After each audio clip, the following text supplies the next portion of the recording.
The age is 761, and it is Piccolo and Goku versus Raditz. Just as Piccolo is about to unleash his special beam cannon on the two brothers, Raditz is able to escape Goku's grasp. The beam pierces through Goku's chest, killing him instantly. With Piccolo left wide open, Raditz is able to eliminate him with a powerful ki blast. Now, with no one left to stop him, Raditz can wreak havoc on Earth, and thus change history.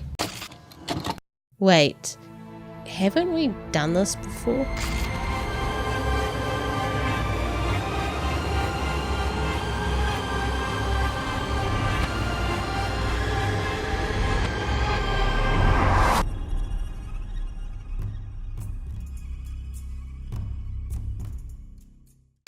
The Legend Patrol is a DLC pack that allows you to play through the story of Xenoverse 1 in Xenoverse 2. It was initially released exclusively for the Nintendo Switch, which never got the first Xenoverse game. It later received a wider release on other platforms, so it served as an alternative for those who only had a Switch or those who never played the first installment to experience the story, as well as the opportunity to create their own future warrior ready for importing into Xenoverse 2. At least that's what I thought. Unfortunately, the Legend Patrol DLC stumbles at the starting line. For whatever reason, you aren't able to start this DLC at the very beginning of the game. Instead, you have to play through Xenoverse 2's main story until you complete the Frieza saga. Then the robot Wiper will appear in the Time Nest, and then you can access the Legend Patrol. So you have to play through almost half of the second game's story before you can start the story of the first game. I feel like this completely defeats the purpose of this DLC.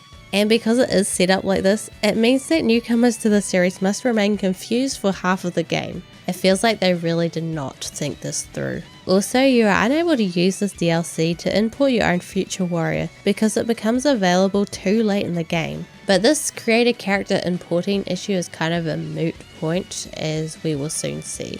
The Legend Patrol DLC came out in 2019, which is 4 years after Xenoverse 1, so the game wasn't that old, but I can see why Xenoverse 2 players would find it hard to go back to Xenoverse 1. The game's mechanics are just inferior in every single way.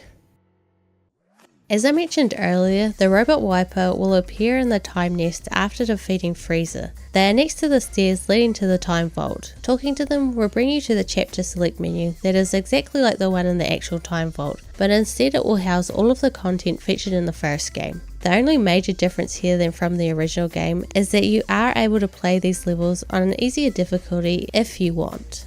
Once you select the prologue, it will begin just like starting up Xenoverse 1 for the very first time. You'll be taking control of Goku as he fights against three of the most iconic Dragon Ball Z villains, Frieza, Cell, and Kid Buu. In the first game, this served as a bit of a teaser as to what the player can expect from the combat of the game, but since you would have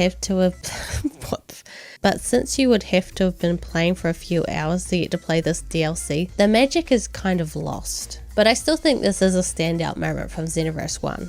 I will say that it does transition better between the fights, as Xenoverse 2 just seems to run better in general on my PC, but that's just the nature of PC gaming. After beating the crap out of Kid Buu, we are brought to the moment where Trunks makes his wish to summon the future warrior to help him in the fight to defend time. But instead of the Xenoverse 1 hero arriving, the Xenoverse 2 hero is summoned instead. This is why the whole importing of a character doesn't matter when it comes to this DLC, because you don't play as them anyway. There is no character creation or anything, you're just playing with all of the customization and skills that you have for your Xenoverse 2 character.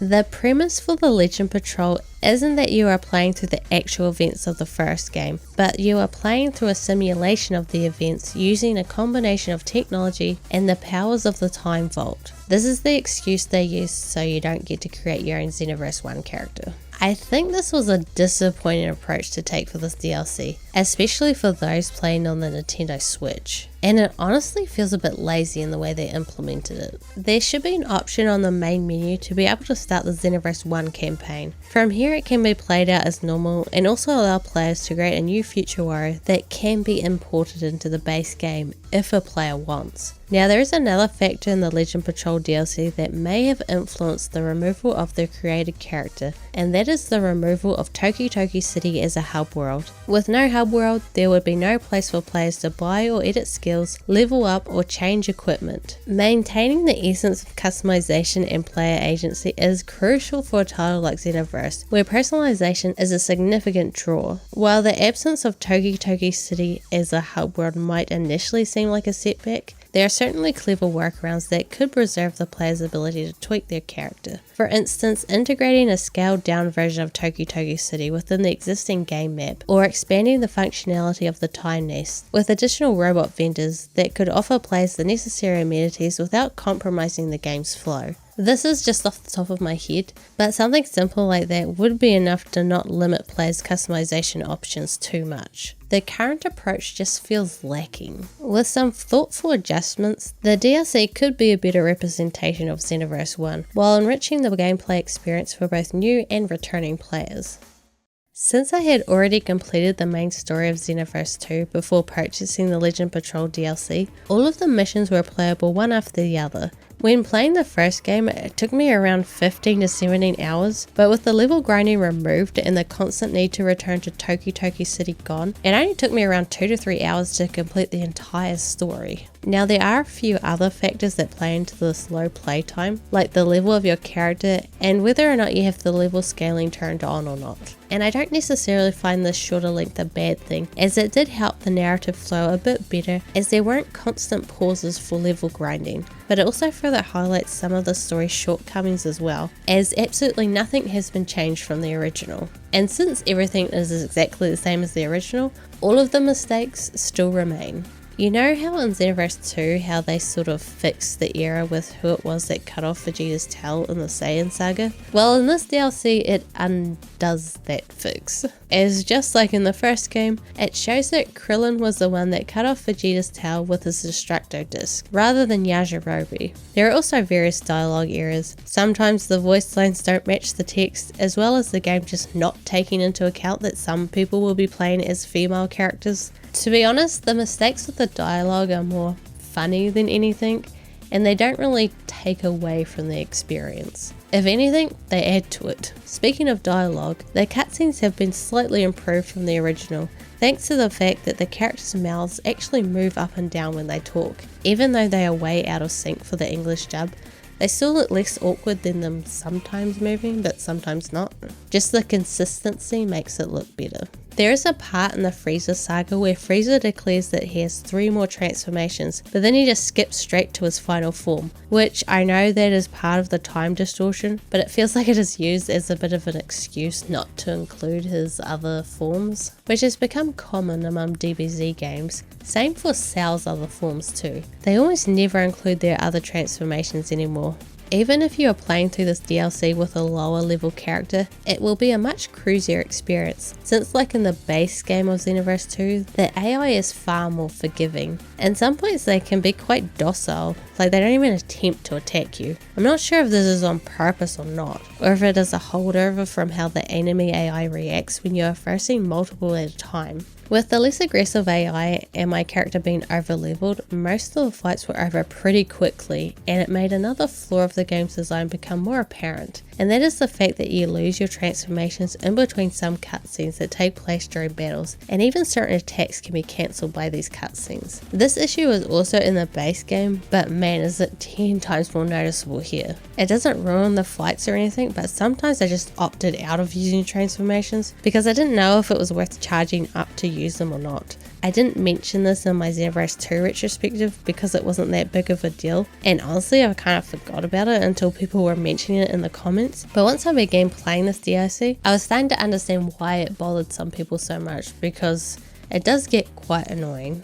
As the story unfolds into the Android saga, the narrative shortcomings become increasingly evident, and you really get hit with how much the story just doesn't make sense and is badly paced. The whole Trunks time travel element adds a layer of complexity that often feels convoluted and detracts from the overall coherence of the plot. Also, the sudden emergence of the primary antagonist Demigra exacerbates these issues, further complicating an already tangled storyline. Despite the initial build-up surrounding characters like Toa and Mira, their importance diminishes rapidly, as after the first act of the Boo saga, they just disappear from the plot completely, and the game does not convey this very well at all. You defeat Mira, which you've done a few times before that, but then he is just gone until the post-credits, and you're just like, what happened to that guy? That's it? He's done? It is all very anticlimactic. If you completed the Xenoverse 2 story before playing this, you would probably be very underwhelmed as to what happened with these two. I mean, I have played Xenoverse 1 before, and even I was still surprised about how botched this was. It was such a good premise, but they just wasted it. For what?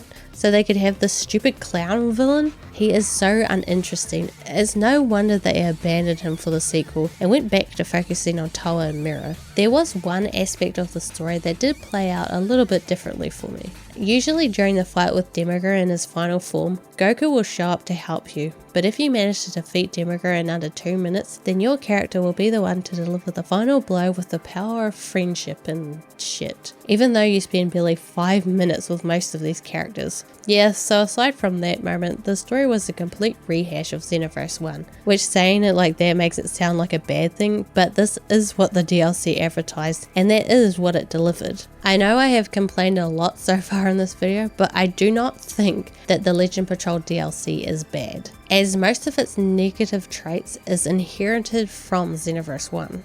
Even though I would say that this is probably a tad too easy during certain points, it still serves to be more enjoyable than the original because it eliminates a lot of the frustration found in some of these fights. Also, another source of frustration has been alleviated by the fact that the extra saga, which you would have to grind out parallel quests with the first game's ridiculously bad RNG, is now unlocked automatically after fighting Demigra. Yes! Thank God. It even includes the GT DLC as well, with all of its flaws intact.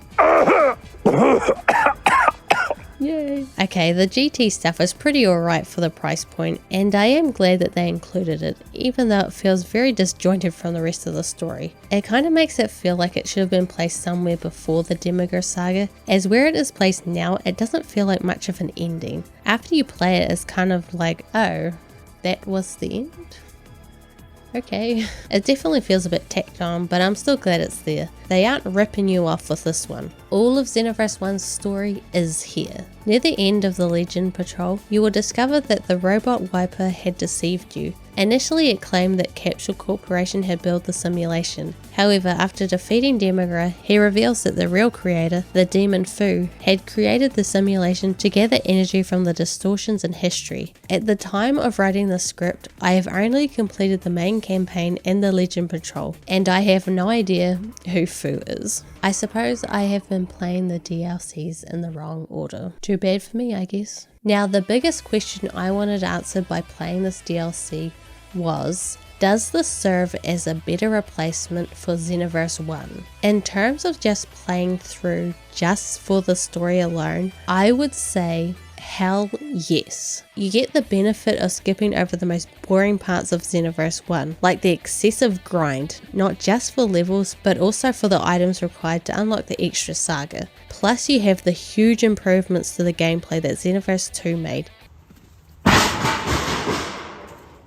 To me, it is an easy choice. But there is a downside of not being able to create your own future warrior to import, and there is no way to explore the original Toki Toki city, which I'm not too sad about because I wasn't a fan of it, but for some this could be a downside. When it comes to accessibility, it's probably a tie as to which is easy to get, but the strange thing about this is that I paid less for Xenoverse 1 plus all of the DLC. I think I got the pack for like $5 or something, and then Xenoverse 1 was like $3.50 or something ridiculous like that. Plus you do need to take into account that you do need Xenoverse 2 base game to be able to play the Legend Patrol. Personally, I think this DLC is a far better way to experience Xenoverse 1. With its smoother progression and improved AI and gameplay, it just feels more polished all around. You're not banging your head against the wall as much, and battles flow more naturally, making the whole experience way more satisfying. If you're like me and are more into the story than anything else, then play this DLC over the original, especially if you already own the base game. I wish I had.